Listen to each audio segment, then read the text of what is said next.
I want to take this opportunity to thank you for joining us today to learn about the wildlife tax valuation. My name is Erin Whalen, and I am the biologist for Texas Parks and Wildlife, and I cover Lampasas and Burnett counties.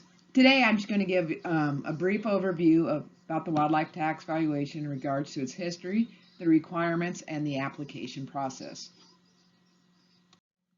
I'm first going to start off with a little bit of history. Prior to 1995, only lands designated for agricultural use and open space use could qualify for the special tax valuation. Managing for wildlife did not qualify. In 1995, a bill originated calling for an amendment to the Texas Constitution that would add wildlife management as a qualifying practice. It was referred to as Proposition 11 on the election ballot. Voters approved this bill by a 62 to 38% margin. So what does a wildlife tax valuation enable you to do? It allows you to maintain an agricultural appraisal by managing for wildlife on your property. Under this program, you also maintain the same tax rates you were receiving with a traditional agricultural use. And overall, you get to help support your local wildlife. Many times when people refer to their open space agricultural appraisal, they will call these exemptions. This is an incorrect reference. People with an agricultural appraisal are still paying taxes. They are not exempt from taxes. It's just that their tax rate is based on a production value versus a fair market value. Fair market value is what the land would sell for under current market conditions. And a production value for your land is based on the land's ability to produce an ag or a timber product. So what is the benefit of a production value over fair market value? Big savings. This is because the production value of your land is typically a lot less than the fair market value of your property. Next, we are going to review the requirements you need to meet to be able to qualify for a wildlife tax valuation. To be eligible to apply for wildlife use, your property must already have an established 1D1 appraisal, obtained either through traditional agricultural practices such as farming or livestock production, or through the production of timber. These 1D1 appraisals are given to landowners where agricultural use is not their primary source of income. If the land does not have a 1D1 appraisal, then they cannot convert to wildlife, and a 1D1 appraisal cannot be obtained through wildlife management. Wildlife management, however, can be used to maintain your 1D1 open space appraisal. If you're starting from scratch and do not have that appraisal, you need to do 5 out of 7 years need to have active production on your property. Work with your appraisal district to work towards that appraisal. Once that appraisal is given, you must have that appraisal for a year before you would be eligible to convert to wildlife. Those people who have a 1D appraisal are not eligible to convert to a wildlife use. 1D appraisal is for landowners who derive their primary income off of full-time farming or ranching on their property. The minimum acreage requirement for the wildlife tax valuation only comes into play if that tract of land has been reduced in size from the previous tax year. If you have a current ag appraisal on your property and the tract is the same size as it was from the previous tax year, you are not subject to the minimum acreage requirements. However, if that tract of land has been reduced in size from the previous tax year, I encourage you to contact your appraisal district about the minimum acreage required for wildlife use, as these do vary by county.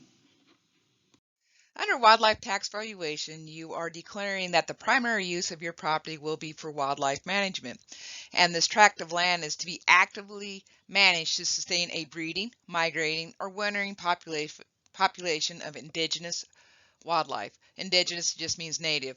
A breeding population is a population that can be maintained because it produces enough animals that the population will not die out. A migrating population is a group of animals moving between seasonal ranges, especially think of birds. Some may just migrate through this area. You may only see them for a few days or for a few weeks, and then they move on to either their summer or wintering range. Again, a wintering population is a group of animals living on their winter range. Again, kind of think of some of the birds. We get some sparrows down here during the winter and such that we don't see other times of years as they move back north.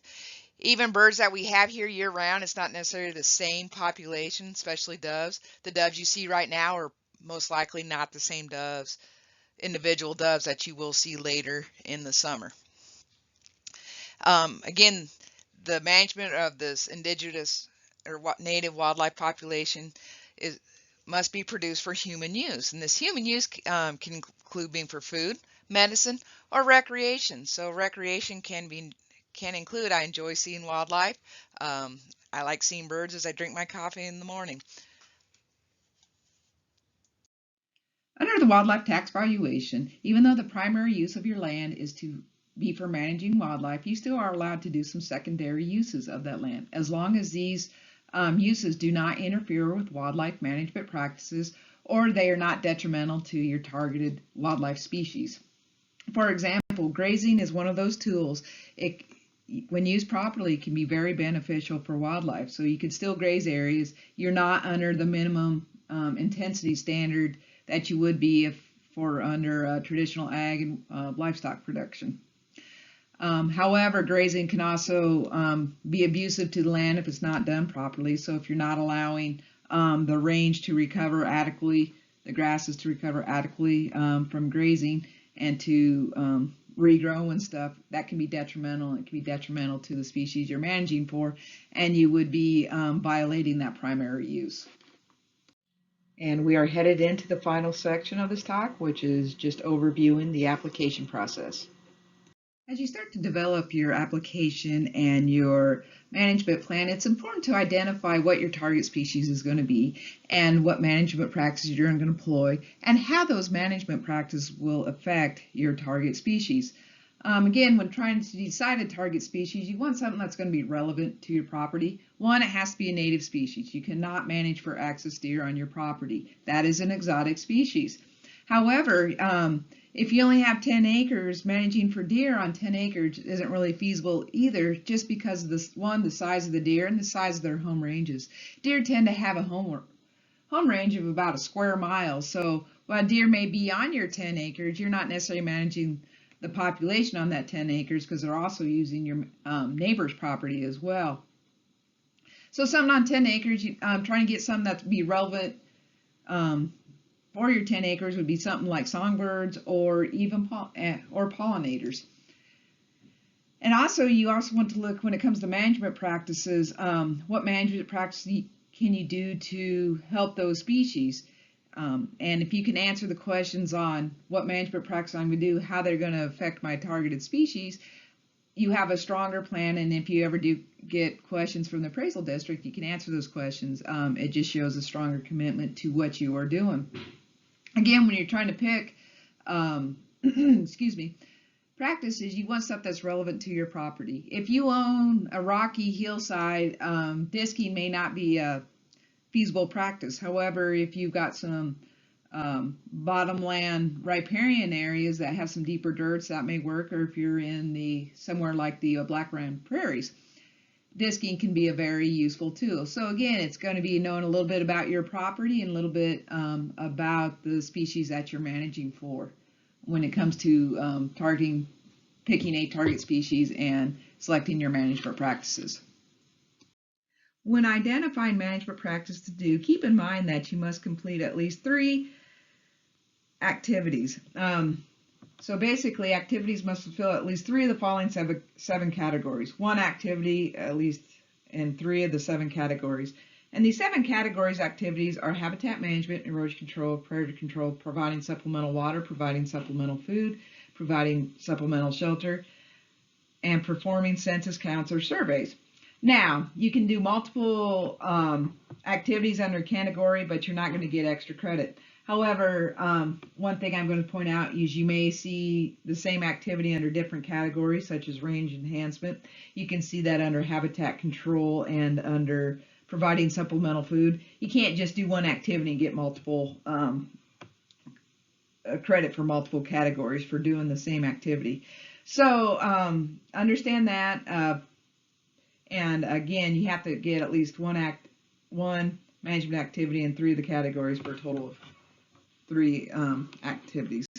You're always welcome to do more, but that is the minimum. Again, when you come to identify your management practices, there is a intensity level, kind of like with the traditional ag, where there's a stocking rate that you're county stocking rate that you're to meet to be able to qualify for ag. A lot of these activities do have associated intensity levels, and you can find those in the Comprehensive Wildlife Management Planning Guidelines for your region. That is found on the Texas Parks and Wildlife webpage, and I will show you at the end of this presentation how to be able to find those guidelines.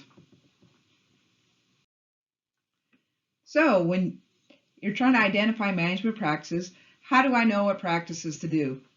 In general, I would say a lot of people are doing management practices that do qualify. A lot of times it's just getting it to fit into that form. But on the other hand, too, that is what we're here to help you with during this webinar and the breakout sessions that will occur later. We will go over during these presentations a general discussion of potential management activities for your property, but you can ask your TPWD biologist during the breakout sessions as well. So now that we have a target species established and we also have our management practice selected, we need to fill out this form. This form should have been emailed to you. It could also be found on our website. And basically this is we call it the checkoff plan when it comes to the wildlife management plan. Typically these plans are written for multiple years. I write them out for 5 years. You can do the same practices year after year, or you can switch practices among years. If you're going to switch practices when you fill out this form, I do encourage you to include a matrix or something, or some sort of timeline, so the accounting appraisal districts knows which practices are going to happen. So basically you fill out this form and it gets submitted to the appraisal district. Again, this form can be intimidating. I do want to say this thing is not a test. It is 10 pages long. And you're not going to fill out every box. There are going to be sections that you may skip. You know, for example, if you decide I don't have an erosion control project, you're going to skip that section. Again, Texas Parks and Wildlife biologists, we're here to help you fill out that form. We will have a presentation about developing a management plan and filling out that form. Again, we'll be able to help you too in these breakout sessions that are planned for Saturday. In addition to the wildlife management plan, you also need to fill out an application for a 1D1 open space agricultural use appraisal. This form can usually be found a lot of times on your county appraisal, their homepage, or you can find on the comptroller's page. This is more of a form through the county appraisal.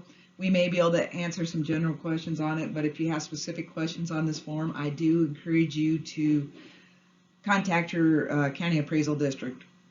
Again, this form needs to be filled out as well as the wildlife management plan to be able to apply for a wildlife tax valuation. Once you have the application and the wildlife management plan form filled out, submit it to your appraisal district. These forms need to be filled out and submitted by April 30th of the year in which you wish to qualify. Now that you have selected your target species and your management practices, it's important to get those implemented. Some appraisal districts want to see 3 of the 7 practices in place before they will approve your plan. Now, there's probably going to be a little bit of leeway because certain practices aren't done till later in the year, such as if you're trying to defer mowing and you're waiting till you're trying to improve your forbs on there, you won't be mowing until late summer. But again, talk to your appraisal district on activities like that, what they're looking for, what they want to have in place when you're submitting your form. Certain things like Nest boxes you do want to get out early because those breeding birds will be coming in about March, so you can get them up, earlier in the year, January, February, at this point as soon as you can. If you don't have them up, that would be important when submitting your plan because you want that practice that you're doing to be relevant for that year. And also, even though Texas Parks and Wildlife, we are charged with providing the technical guidance on that, on the wildlife tax valuation, the final approval of your plan is done by the appraisal district. So develop a good relationship with your appraisal district, and if you have questions about what they want to see implemented before turning them in, go ahead and get their feedback. Now that you've gone through, you've implemented your practices, you have your wildlife tax valuation, enjoy the fruits of your labor. Hopefully you're doing this, and I believe most of you are, because you have a love for wildlife. You're out there, you've done the work, and hopefully they will come. Again, I just kind of wanted to give you real quick where you can find the information that is kind of summarized between these presentations and this little workshop.